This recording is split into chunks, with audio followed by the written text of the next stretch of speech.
Hola, mi nombre es Olga Ruiz y soy estudiante de enfermería en la Universidad Especializada de las Américas. Y hoy quisiera hablarle acerca un poco de la fisiopatología del sistema reproductor masculino. Esta serie de videos que estaremos realizando van a ser de una fuente valiosa de información y conocimiento para comprender las diversas condiciones que pueden afectar a este sistema vital. Como primera enfermedad tenemos la criptorquidia. ¿Pero qué es la criptorquidia? Esta es una enfermedad congestiva que es la que uno o ambos testículos no descienden hacia el escroto, sino que permanecen en el canal inguinal del abdomen o el anillo externo. Esta enfermedad se puede clasificar en dos, la criptorquidia unilateral y la criptorquidia bilateral no corregida. Algunos casos que produce esta enfermedad son la deficiencia de testosterona por un defecto en el eje hipotalámico o predisposición genética, y también pueden ser por recién nacidos prematuros de edad gestional temprana, pero la causa principal se desconoce. ¿Qué ocurre en esta enfermedad? Pues los testículos no descienden con el desarrollo gubernáculo testicular. Es una banda fibromuscular que los conecta con el piso escrotal y probablemente ayuda a tirar de ellos hacia el escroto por su acortamiento a medida que el feto crece. ¿Cuáles, ¿Cuáles son los signos y síntomas según cómo se clasifica esta enfermedad? Pues la criptorquidia unilateral tiene signos y síntomas como la presencia del testículo no palpable en el lado afectado del escroto y el escroto crecido en el lado no afectado por hipertrofia compensatoria. Por otro lado, tenemos la criptorquidia bilateral no corregida, que en esta presenta la insuficiencia después de la pubertad a pesar de una concentración normal de testosterona. ¿Cómo, ¿Cómo podemos tratar esta enfermedad? Pues por orquiopexia. Como siguiente enfermedad tenemos la disfunción eréctil. Esta enfermedad se refiere a la incapacidad de un hombre para lograr o mantener una erección del pene suficiente para concluir del coito. Esta enfermedad también se clasifica en dos, la psicógena y la orgánica. Em, ¿Cuál es la edad y sexo de esta enfermedad? Pues todos los hombres y esto puede ocurrir en todas las edades. ¿Cuáles son las causas principales de esta enfermedad? Pues en la etapa de psicógena puede ser causada por la ansiedad social personal o una relación sexual alterada, o también por impotencia situacional, que es una afección temporal en respuesta al estrés. En la orgánica puede ser causada por enfermedades crónicas que provocan alteraciones neurológicas, también puede ser por una cirrosis, traumatismo de la médula espinal o por disfunción inducida por fármacos o alcohol. Pero ¿qué ocurre en esta enfermedad? Pues ante un estímulo se liberan productos químicos en el cerebro que causan señales descendentes por la médula espinal y al exterior a través de nervios especiales hacia el pene. Estos nervios liberan otras sustancias químicas, que es el óxido nítrico, que hace que los músculos lisos del pene se relajen y se precipite sangre hacia los cuerpos eréctiles, causando su erección. ¿Cuáles pueden ser los síntomas y signos que pueden presentar las personas con esto? Pues la incapacidad para lograr o mantener una erección completa. Pueden tener ansiedad, sudoración profunda, palpitaciones o depresión. ¿Cuáles son los tratamientos que podemos hacer con estos pacientes? Pues la impotencia psicogénica, pues enseñar o ayudar al paciente a mejorar sus habilidades de comunicación oral. Por otra parte, en la impotencia orgánica, asesorar psicológicamente para ayudar al paciente a enfrentar de manera realista su situación. También podemos complementar de testosterona para hombres con hipogonadismo o también implantes de pene insertados quirúrgicamente, inflables o también pueden ser no inflables. Como siguiente punto tenemos la patología de hidrocele, pero me preguntarán, ¿qué es eso? ¿Qué significa hidrocele? Pues es una acumulación de líquido entre las capas visceral y parietal de la túnica vaginal del testículo a lo largo del cordón espermático. ¿Cuál es la edad y el sexo más frecuente que tiene esta enfermedad? Pues en los hombres por lo general en el primer año de la vida. ¿Qué causa esta enfermedad? Puede ser por un tumor testicular, una infección en los testículos, un traumatismo en los testículos o el epidídimo, y también puede ser por unas malformaciones congénitas que son en los lactantes. ¿Pero qué ocurre en esta enfermedad? Pues en esta enfermedad se presenta una hidrocelia congénita que cuando una abertura entra al saco escrotal y la cavidad peritoneal permite la acumulación de líquido peritoneal en el escroto. ¿Cuáles son los signos y síntomas que se presentan en esta enfermedad? Puede presentar edema escrotal, hernia inguinal, que suele acompañar a la hidrocelia congénita. Puede presentar acumulación de líquido o dolor con la infección del epidídimo o torsión del testicular agudas.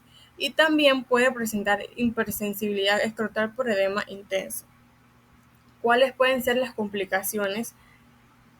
Puede ser una infección, una hernia inguinal o un tumor. ¿Cómo se puede tratar esta enfermedad?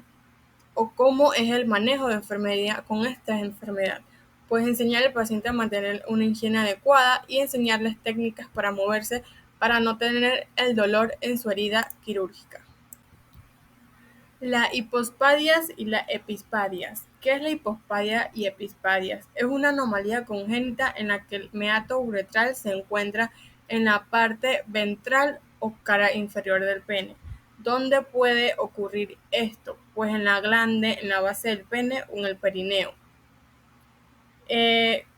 ¿Cuál es la edad o sexo más frecuente que se da estas enfermedades? Pues en el hipospadias se dan en los masculinos recién nacidos y en la epispadia en los lactantes masculinos. ¿Cuál es la causa de estas enfermedades? Pues las malformaciones congénitas, los factores genéticos y también las variaciones hormonales. ¿Pero qué ocurre en estas enfermedades? Pues en las hipospadias, la abertura uretral está en la superficie ventral del pene.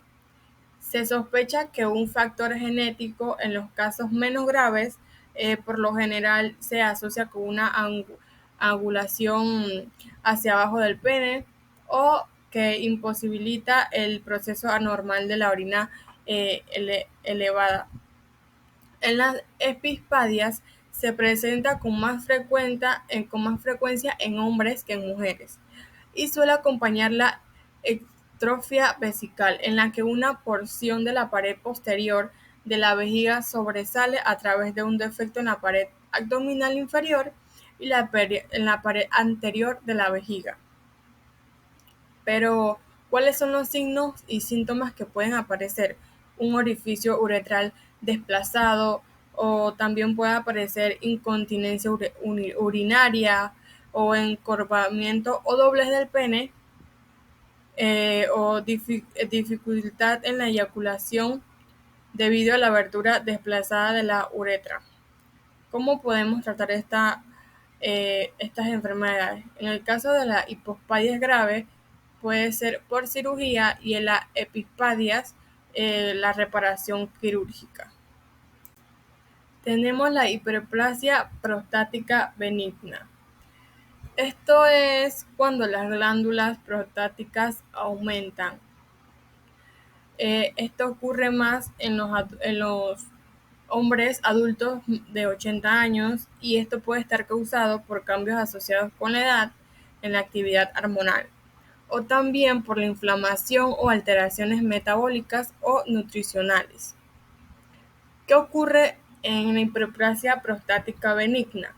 Pues la producción de andrógenos disminuye con la edad, ocasionando un desequilibrio en las concentraciones de andrógenos y estrógenos, y una cifra alta de dihidrotestosterona, que el principal andrógeno intracelular prostático. Las alteraciones del equilibrio hormonal inducen los cambios tempranos no malignos de la HPV en el tejido glandular peruretral.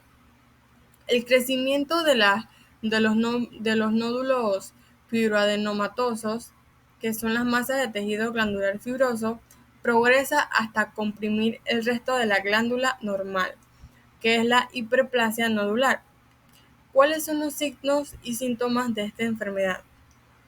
Pues los signos y síntomas de presentación pueden ser fuerza, calibre del chorro de la orina disminuidos, la disuria inicial o sensación de vaciamiento incompleto.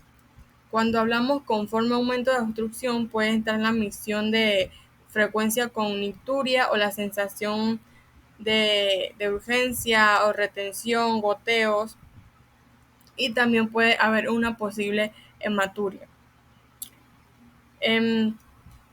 ¿Cuáles son los tratamientos o los manejos de enfermería con un paciente en hiperplasia prostática benigna? Pues unos masajes prostáticos, baños de asiento o también un drenaje continuo con una sonda urinaria para aliviar la retención de orina. Y también es administrar los medicamentos por órdenes médicas. Como siguiente patología tenemos la prostatitis.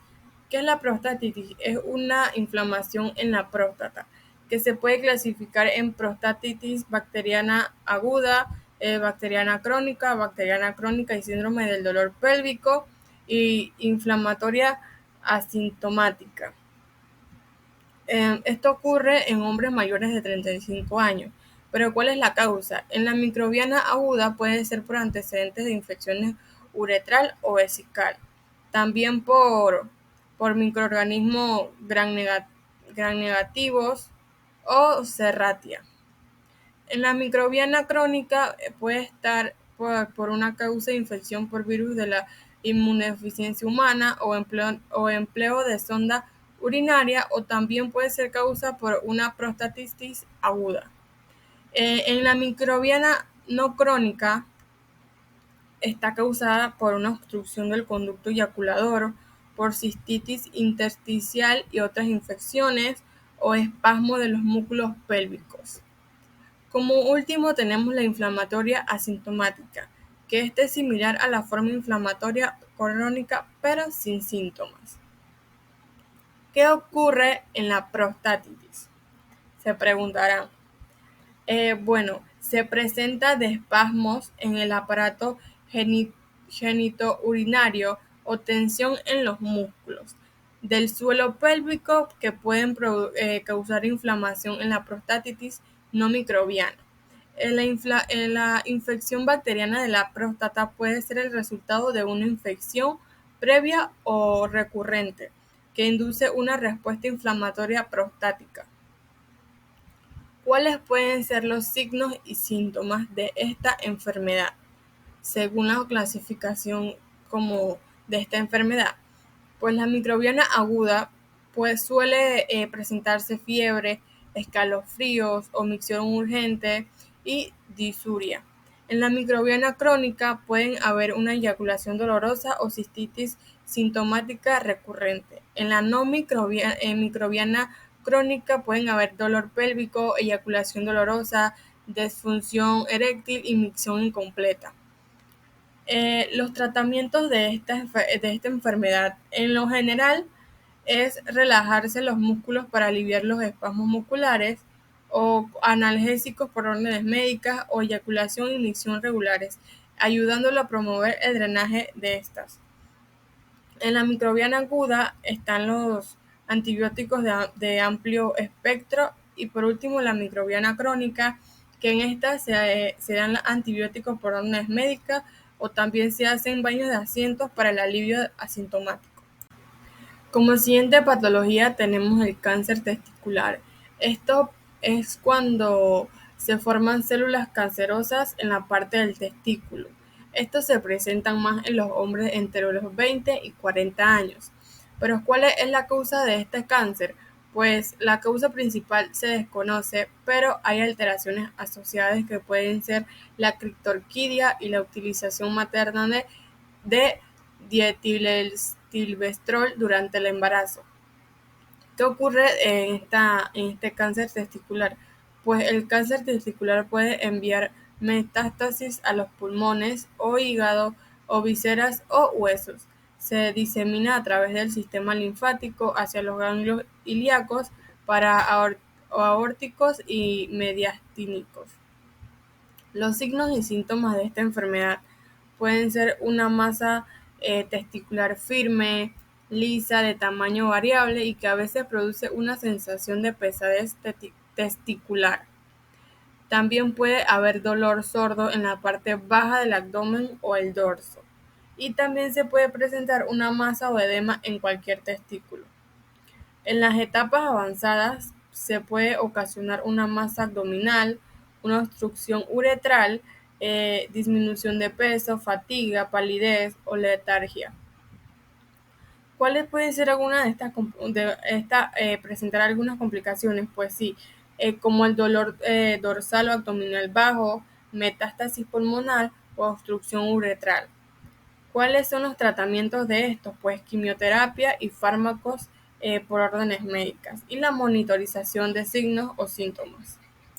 Como siguiente patología tenemos la torsión testicular, que esto es un giro anómalo del cordón espermático debido a la rotación de un testículo o un mesorquio, que esto puede presentarse dentro o fuera de la tónica vaginal. Esta enfermedad inicia por un espontáneo o un consecutivo al esfuerzo físico o un traumatismo. Se puede clasificar en torsión intravaginal y torsión extravaginal. La torsión intravaginal es más frecuente en adolescentes y en la extravaginal es más habitual en los recién nacidos.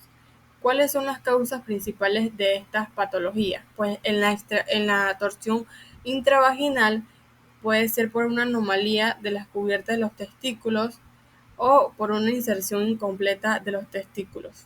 En la torsión extravaginal puede ser causado por inserción laxa de la túnica vaginal o una contracción energética repentina del músculo cremaster debido a un esfuerzo físico o una irritación. ¿Qué ocurre en la torsión testicular? Pues en la torsión testicular la gónada gira sobre su pedúnculo vascular y retuerce las arterias y la vena en el cordón espermático e interrumpe el flujo de la sangre a los testículos. Sobrevienen isquemia y congestión vascular, causando un edema escrotal que no se alivia con el reposo. ¿Cuáles son los signos y síntomas? Pues un dolor insoportable en el testículo afectado, un escroto hematoso, pérdida del reflejo cremastérico y también puede haber dolor abdominal o mareos. ¿Cuáles son los tratamientos que pueden servir? Pueden mantener un sistema de drenaje uterino cerrado, estéril y sin obstrucciones. Y asegurarse que esta bolsa de drenaje que está situada por debajo del dímel de la vagina. Hablaremos sobre el cáncer de próstata, pero ¿qué es esto? Me preguntarán. Pues es cuando se forman unas células cancerosas. ¿Por qué pasa esto o cuáles son las causas de esto? Pues exactamente no se conoce la causa principal, pero puede ser por predisposiciones familiar o exposición a tóxicos ambientales como la radiación, contaminación del aire o hidrocarburos. También puede ser causada por infecciones de transmisión sexual o influencia hormonal endógena o alimentaciones con grasa de productos animales. ¿Qué pasa en esta enfermedad? Pues cuando una lesión primaria benigna de la próstata se extiende más alta de la glándula, invade su cápsula y se disemina a lo largo de los conductos eyaculadores en el espacio entre las vesículas seminales y la fascia perivascular. ¿Cuáles pueden ser los signos y síntomas? Pues en la etapa temprana, la masa nodular firme, no elevada, con un borde agudo. En las enfermedades avanzadas pueden presentarse sangre en el líquido seminal o cistitis sin explicación, hematura, edema del escroto en el miembro inferior o disfunción eréctil de inicio reciente. ¿Cuál puede ser el tratamiento de esto? Pues la más, pues el orquiectomía o la prostatectomía o el manejo de enfermería puede ser la administración de medicamentos por órdenes médicas. Como por última enfermedad tenemos la varicocele. ¿Qué es esta enfermedad? Pues en esta enfermedad las masas de venas varicosas se dilatan y se tuercen en el cordón espermático. ¿Qué órganos afecta? Pues el testículo. ¿A qué edades se presenta esta enfermedad? Pues en los hombres entre 15 a 25 años. Las causas de esta enfermedad pueden ser las válvulas incompletas o congénitas que están ausentes en las venas espermáticas, o puede ser por un tumor o trombo que obstruye la vena cava inferior. En esta enfermedad ocurre como resultado de un defecto valvular en la vena espermática, que ésta se acumula sangre en el plexo pampiniforme de venas, que ésta drena cada testículo en vez de fluir hacia el sistema venoso. Algunos síntomas y signos que pueden presentar esta patología, pues pueden ser por dolor testicular, hipersensibilidad a la palpación o sensación de pesadez en el lado afectado. ¿Cuáles pueden ser algunas de las complicaciones? Pues la atrofia testicular o infecundidad. ¿Cómo podemos tratar esta enfermedad? ¿O cuál puede ser el manejo de enfermería? Pues orientar al paciente de no realizar ejercicios forzados, orientar que tenga un buen aseo y administrar medicamentos por órdenes médicas. En conclusión, estos videos sobre la patología del sistema reproductor masculino van a ser de ayuda o una herramienta educativa esencial para aumentar la conciencia sobre estas enfermedades, fomentar la prevención y alertar a los hombres a buscar atención médica cuando sea necesario.